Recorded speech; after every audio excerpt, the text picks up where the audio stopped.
अमीर बहन का चांदी, गरीब बहन का रेत का ससुराल।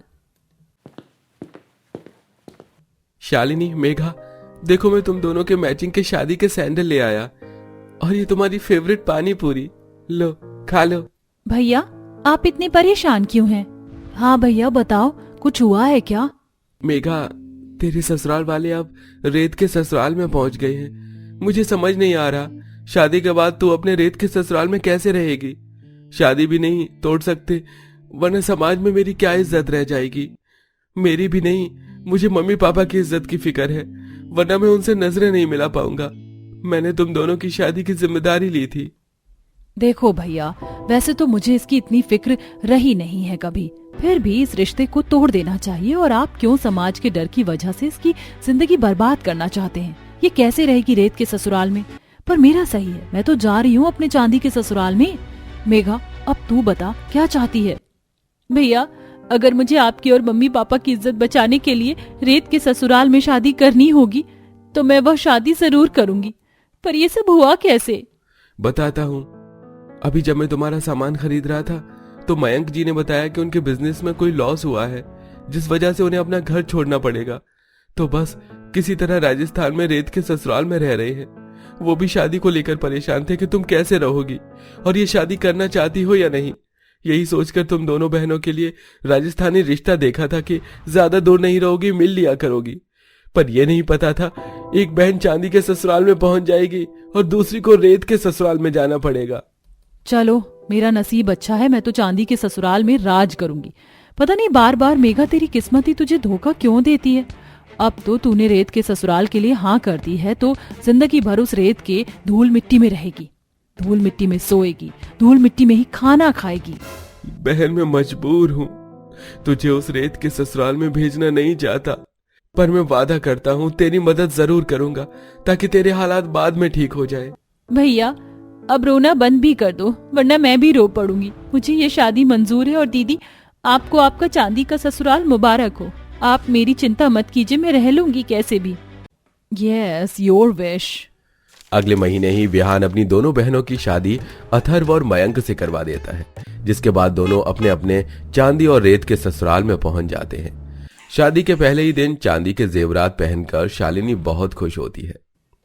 अरे वाह, मैंने जितने चांदी के जेवर पहने इस हिसाब से तो मेरा नाम चांदनी होना चाहिए था, पर कोई बात नहीं, शालिनी नाम में भी मैं बहुत खुश हूँ। हाय रब्बा, मुझे तो यकीन ही नहीं हो रहा कि मेरा चांदी का ससुराल है। मेरा रूम, मेरा मिरर, पेंटिंग्स, यहाँ तक कि जमीन भी चांदी की है। अब तैयार होकर खाना बनाने जाती हूँ, वहां तो रसोई भी चांदी की होगी। शालिनी जैसे ही रसोई में जाकर खाना बनाना शुरू करती है, उसे चांदी के जेवर में लदा देख कहती है, बाहू, तेरी हिम्मत कैसे हुई मुझसे ज्यादा चांदी के जेवर पहनने की? एक बात कान खोलकर सुन ले बहू, भले ही तू नई नवेली दुल्हन हो, लेकिन चांदी के ससुराल में मुझसे ज्यादा जेवर पहनने का तुझे कोई हक नहीं है। चुपचाप जेवर उतार कर मुझे दे।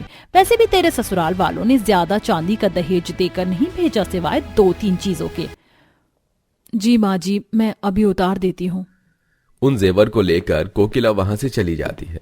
फिर शालिनी खाना बनाकर दे देती है। जहां शालिनी अपने घर के लास्ट डील के स्टील में उन दोनों को खाना परोस रही होती, तभी सास खाना फेंक देती है। ये क्या है? तुझे नहीं पता कि तेरा चांदी का ससुराल है और तू मुझे अपने मायके की 2 कौड़ी की स्टील की प्लेट में खाना दे रही है? ऐसी प्लेट का इस्तेमाल तो मेरे नौकर करते हैं। चल हटा इस सावन के घटा को और चांदी के प्लेट में खाना लेकर आ। माँ जी, प्लेट तो प्लेट होती है, इस चक्कर में आपने खाना क्यों बर्बाद किया? आप मुझे बता भी तो सकती थी। अच्छा, अब तू मुझसे जुबान लड़ाएगी? अथर्व, संभाल अपनी बीवी को। तभी गुस्से में अथर्व अपनी पत्नी का हाथ मोड़ देता है। अथर्व जी, छोड़िए, मुझे दर्द हो रहा है। आप ये क्या कर रहे हैं? छोड़िए मेरा हाथ। चुप, एकदम चुप। आज तो तुमने अपने चांदी के ससुराल में पहले ही दिन मेरे और माँ के सामने अपना मुंह खोल दिया है। दोबारा से ऐसा किया ना तो बोलने लायक नहीं रहोगी। जैसा कहते हैं तुम्हें वैसा ही करना होगा, समझी तुम? और अगर शालिनी बहू तुझे इतनी पर भी समझना है तो मैं तुझे सब सिखा दूंगी। जी माँ जी। इस तरह शालिनी को अपने चांदी के ससुराल में कोकिला का अत्याचार सहना पड़ता है। वहीं दूसरी तरफ रेत के ससुराल में मेघा अपने पति और सास के साथ बहुत खुश थी। वो कम में भी गुजारा कर रही थी। मेघा को छींक आती है। इतने में सास उसे अदरक कूट कर शहद मिलाकर चम्मच में देती है। ओहो, कितना समझाती हूँ मैं तुझे, मेरी बात ही नहीं मानती। चल अब ये नुस्खा खा ले, इससे तेरा जुकाम ठीक हो जाएगा। माँ जी, आप ऐसे परेशान हो रही हैं, मैं बिल्कुल ठीक हूँ। देख बहू, इस रेत के ससुराल में रात को ठंडक हो जाती है। बोला था तुझे चादर ओढ़ ले, लेकिन नहीं, अब हो गया ना जुकाम। अभी रुक, अभी तो मैं तेरे लिए काढ़ा भी बनाऊंगी। पता है ना, तुझे तेरी सास कम माँ ज्यादा हूँ। हाँ माँ जी, कभी कभी तो मुझे यकीन ही नहीं होता कि इस रेत के ससुराल में इतनी मुश्किल और गरीबी में रहकर भी मैं आप सबके साथ कैसे खुश हूँ। देखो मेघा, कभी पैसा हो ना हो, लेकिन मुश्किल वक्त में जब अपनों का साथ और प्यार होता है तो हर मुश्किल से मुश्किल वक्त भी कट जाता है। ये लो, आज का खाना तो मुझे बनाना था। अब तुम आराम करो, वैसे भी तुम्हारी तबीयत ठीक नहीं लग रही। मयंक जी, आप भी ना, मैंने बोला था मैं सारा काम खुद करूंगी, फिर भी आप मेरी रोज कुछ ना कुछ घर के काम में मदद करवा ही देते हैं। देखो, लोग तरसते हैं ऐसा पति पाने के लिए, और तुम हो कि ऐतराज कर रही हो। बात तो सही है। तो आज हम खिचड़ी खाएंगे। चलिए मैं परोस देती हूँ, अब ये आप दोनों मत करने लग जाना। अच्छा ठीक है, ठीक है। ये कहकर मेघा अपने ससुराल वालों को खाना परोस देती है। शादी को 2 महीने बीत जाते हैं और विहान अपनी गरीब बहन के घर पहुंच जाता है।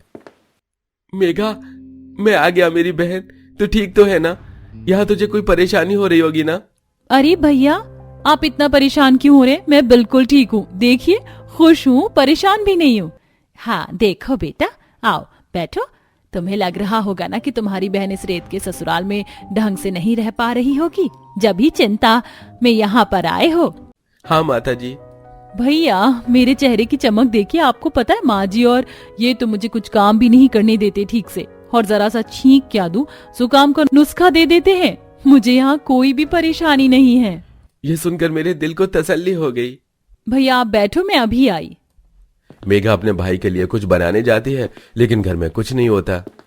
मयंक जी, घर में कुछ भी नहीं है, अब मैं भैया को क्या खिलाऊंगी? तुम चिंता मत करो, मैं अपनी सगाई की अंगूठी से खाने का इंतजाम करता हूँ। नहीं, आप रहने दीजिए, मैं अपनी बाली निकाल देती हूँ। वैसे भी मेरे मायके की तरफ से आपको एक ही चीज आई है, ये चीज भी चली जाएगी तो मुझे बहुत दुख होगा। फिर मेघा कान की बाली उतार कर अपने पति को दे देती है, और पति बाली को बेचकर समोसे, गुलाब जामुन, खाने पीने का और भी राशन ले आता है और अच्छे से मयंक की खातिरदारी करता है। अरे साले साहब, आपने बहुत थोड़ा खाया, और खा लीजिए।